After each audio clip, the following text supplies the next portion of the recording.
Welcome to the Mental Health Professionals podcast. I'm your host Chris, and today we are looking at how do counsellors help? How do psychotherapists help?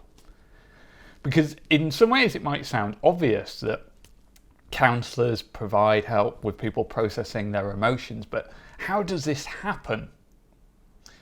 Well, interestingly, we don't really know, and it's not that we don't really know, it's what I mean by that is that different psychotherapies, different modalities, different schools disagree about how counselling helps. So we all agree that counselling is a helping relationship and that it is efficacious, we help clients, but different modalities disagree about how that helping actually happens.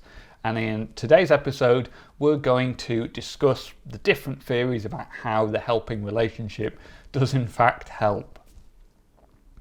So it's, I would say, a spectrum, and we're going to start. So at one end, we've got something like person-centered counselling, created by Carl Rogers. And Rogers said that the relationship itself was the only thing that mattered. So really, the client was going to do all of the changing themselves. And we, as a practitioner, were just there to provide the relationship. And he talked about the 6 necessary and sufficient conditions, now called the core conditions, which are empathy, unconditional positive regard, and congruence. And Roger said, if we could just provide these conditions in each therapy session and allow them to exist, if we could just be there and be supportive in this unique, special way, fulfilling these core conditions, then that would be everything a person needed to improve, to solve their problems and to self-actualize. So it's a very hands-off approach that focuses on the relationship and says the relationship is the magic there. Then if we move a little further on the scale, we could look at something like solutions-focused therapy. Now again, solutions-focused is very client-led. So it's client as expert rather than therapist as expert. In solutions focus, we say the client is the expert in themselves and we're there just to facilitate their growth.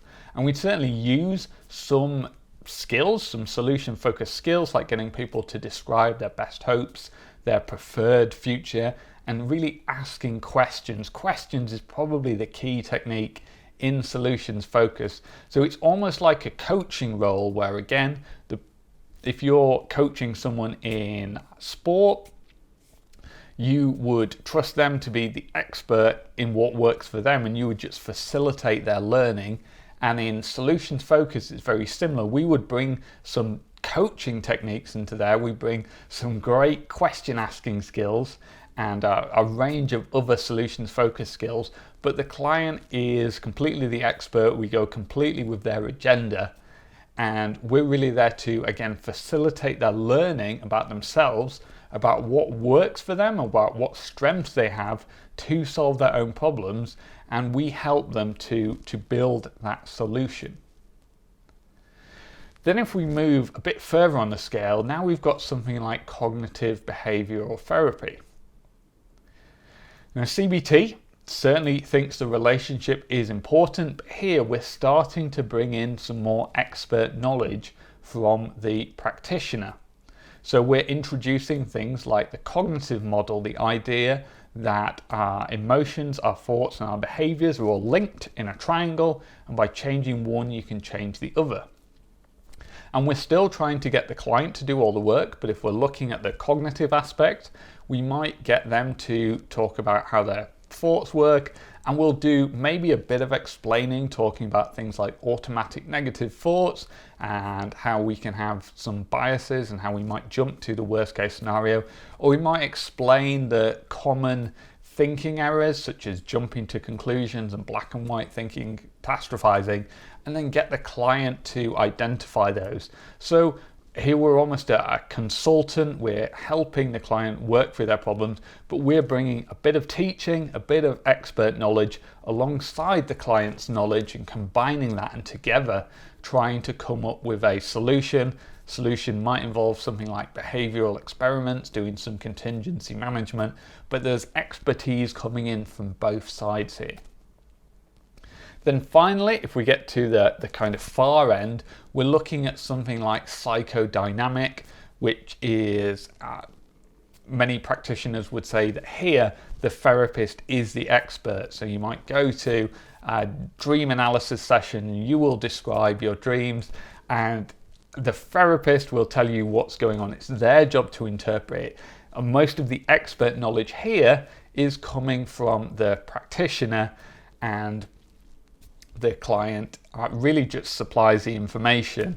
But the change, the benefit, the way that the practitioner helps the client is by bringing their expert knowledge into the room. Now, not all psychodynamic practitioners might agree with that definition. I'll add that little caveat, but that in terms of the range, that's more the end that psychodynamic is sitting on. So, how do we help? We've got kind of person-centered here that says the client knows everything they need to know and we just need to provide the relationship. We've got the other end where we're bringing more expert knowledge in. What is it that's helping the client? Well, let's not fall into the trap of doing our own black and white thinking here. It might not be that it's either a great relationship, a great therapeutic alliance between the client and therapist. And it's not only that the therapist knows a lot of things about the cognitive model and potential strategies for improving. It might not be just the coaching magic and the techniques and skills being brought into the room, but potentially it is all of these things. If we look at person-centered, there is clearly some expertise coming into the room because the therapist knows how to develop that great therapeutic relationship. They know how to listen well. They know how to use minimal encouragers. There's a lot of techniques to what some practitioners might label as just sitting and listening to someone if you don't like person-centered, but there's actually a ton of techniques involved there. Similarly, on this end, something like CBT really does think that the relationship, the therapeutic alliance is important. It's not important, it's just that there are additional tools as well. So in terms of what is the magic that actually helps the client, it's probably a combination of a really strong therapeutic alliance, a strong therapeutic relationship, and in some ways the expertise that the therapist brings into the room. But this doesn't mean telling a client what to do.